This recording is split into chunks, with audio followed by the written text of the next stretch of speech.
दोस्तों आज का वीडियो में काफ़ी कुछ जो सवाल जो डाउट रहे हैं, जो लोगों के काफ़ी ज़्यादा डाउट आते रहे हैं, हमेशा जानना चाहते हैं, उन चीज़ों के बारे में आज मैं कंबाइंड में एक वीडियो बनाऊंगा पूरा टोटल। काफ़ी महत्वपूर्ण ये वीडियो रहेगा, तो वीडियो को एंड तक ज़रूर देखते रहना।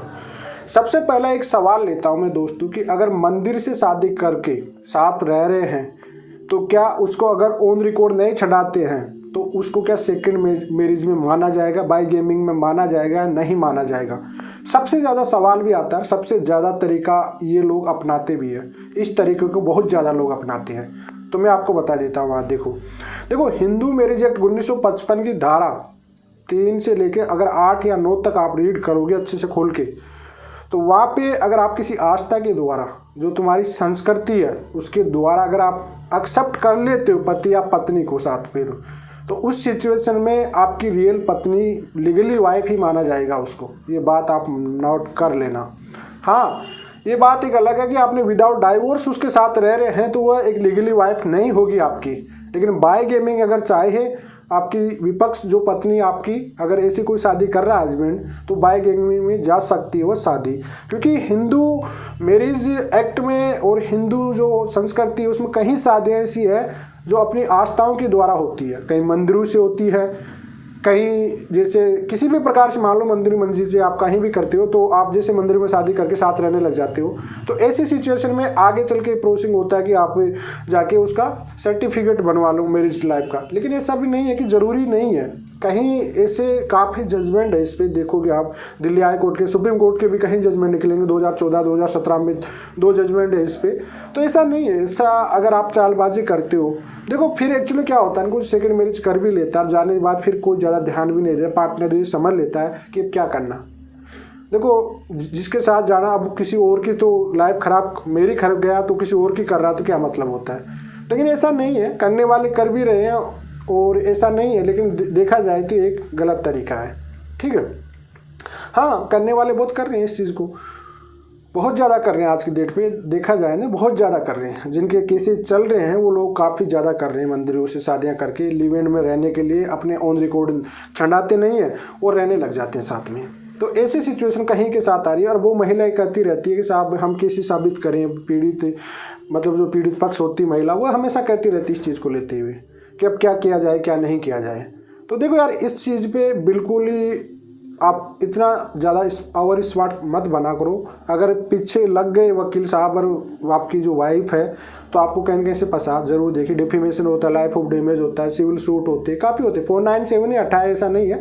लेकिन हाँ कहीं ना कहीं इनको प्रोटेक्शन भी नहीं मिलता है, हर कोई हाई कोर्ट दे रहा है इस पर भी, तो काफ़ी दिक्कत है यहाँ पे भी। ठीक है, सेकेंड बात करता हूँ मैं, एक मेंटेनेंस को लेकर एक था जिसमें मैं बताया था एक चीज़ को कि क्या पैतृक संपत्ति से भी पूरा किया जाता है। देखो पैतृक संपत्ति, उसमें मैं वीडियो में ये चीज़ बताया था, आपने समझने की कोशिश नहीं की कि एक बेटा था, अपने पिता की कंपनी में काम करता था और वो अपनी सैलरी नहीं लेता था, बेरोजगार बताता था।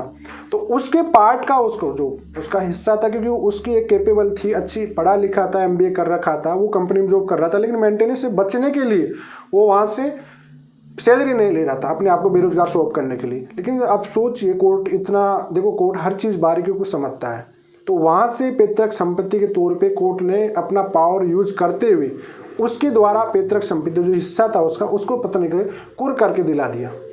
अब इसका मतलब हर किसी का नहीं है ना, हर कोई ये थोड़ी है कि वो अपना काम करने के लिए इससे पैतृक संपत्ति ऐसे निकाले, ऐसा तो नहीं होता ना। क्योंकि वहाँ पे वो कार्य कर रहा था, वो बेटा वो अपनी सैलरी नहीं ले रहा था, उस कंपनी में काम भी कर रहा था, तो उसके जो हिस्सा बन रहा था, अब MBA कर रहा, अच्छा एक्सपीरियंस है, अच्छी पोस्ट पे है, तो फिर तो दिलाएगा ना कोर्ट। भाई जितनी चालबाजी करोगे तो वो तो दिलाएगा कहीं नहीं, तो कहीं ना कहीं ऐसे जजमेंट आते हैं।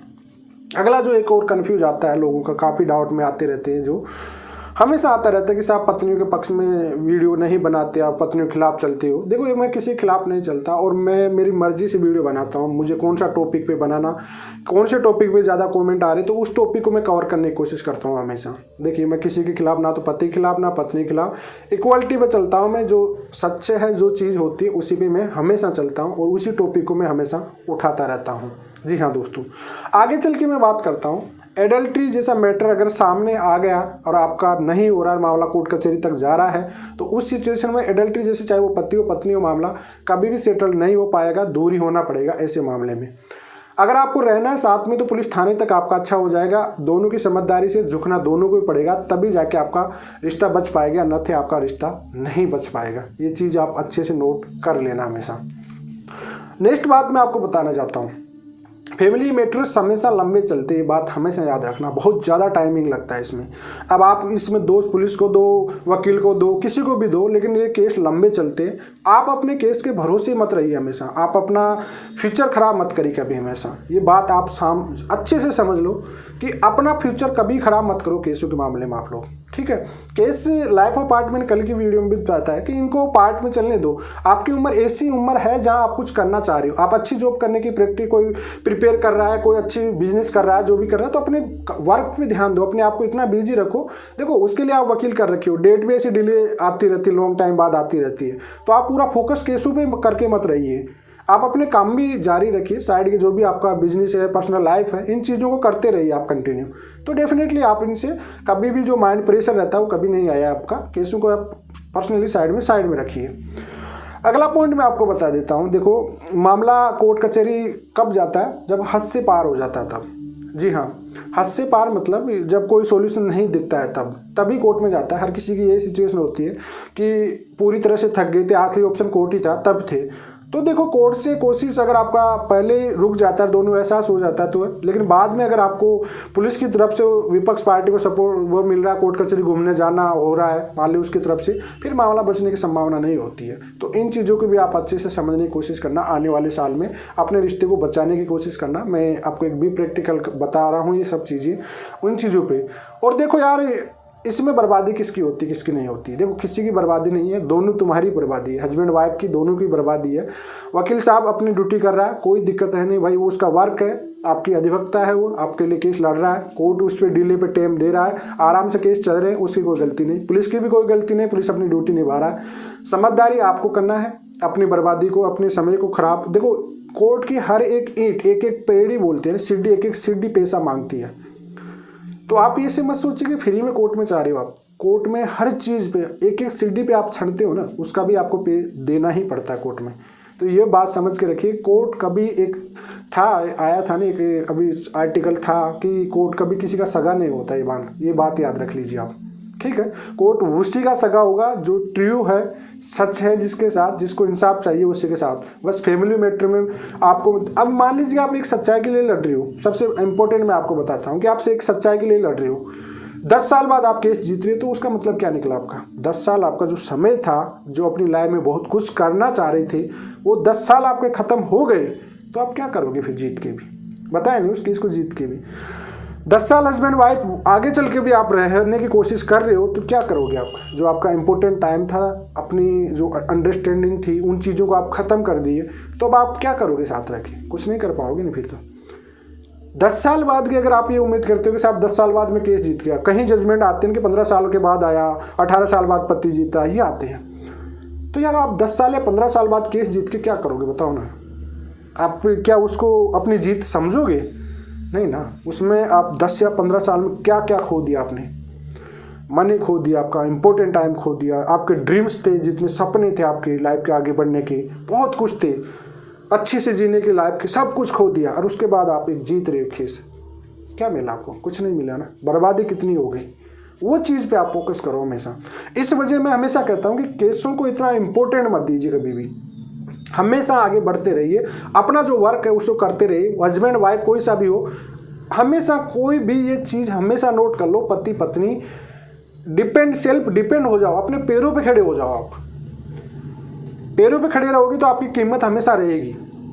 किसी के भरोसे मत रहो, किसी पे डिपेंड मत रहो, आप दिक्कत क्रिएट हो जाएगी आज के ज़माने में। आप किसी के डिपेंड रहने लग गए ना, तो दिक्कत आपको बहुत ज़्यादा खड़ी हो जाएगी आगे चल के। इस वजह मैं हमेशा बार बार ये कहता रहता हूँ, अपना फ्यूचर बनाओ, आप फ्यूचर की सोचो आप कि आपका फ्यूचर किधर जा रहा है आप। क्योंकि 10 साल आप केस लड़ोगे तो आपका पूरा फ्यूचर ही खराब हो जाएगा। 10 साल का जो इंपॉर्टेंट टाइम आपका पूरा ख़त्म हो जाएगा। मैं कहीं टाइम से फैमिली केस को बिल्कुल ही ख़त्म कर दिया, बिल्कुल ही चैनल पर कम करता जा रहा हूँ। क्यों करता जा रहा हूँ? कारण यही है कि मैं, देखो कौन किसी के लिए बनाए क्या मतलब है। एक एज ए मोटिवेशनल के टाइम में मैं आपको वीडियो बनाता हूँ आजकल, कहीं देखोगे आप लोग, सिंपली वे में हमेशा बताता हूँ कि बर्बादी मत करो अपनी, सुधार लो इन केसों में, कोई भी मतलब है नहीं। रात में मैंने वीडियो बना दिया कि भाई अगली साल से मैं 10% वीडियो लाऊंगा फैमिली केसेज की, ज़्यादा नहीं लाऊंगा मैं, क्योंकि नहीं मतलब नहीं, इसमें कोई मतलब है भी नहीं फालतू की केसेज होने में। जितना सिखाना था उतना सिखा दिया, लोगों का जो डर था वो खत्म हो भी चुका, अब कोई टेंशन है नहीं, आराम से लड़ो, फाइट करो, समझदारी आपको आ गई सबको। तो आई होप जो मैं कहना चाह रहा था आपको समझ में आ गया होगा, और यही कोशिश आप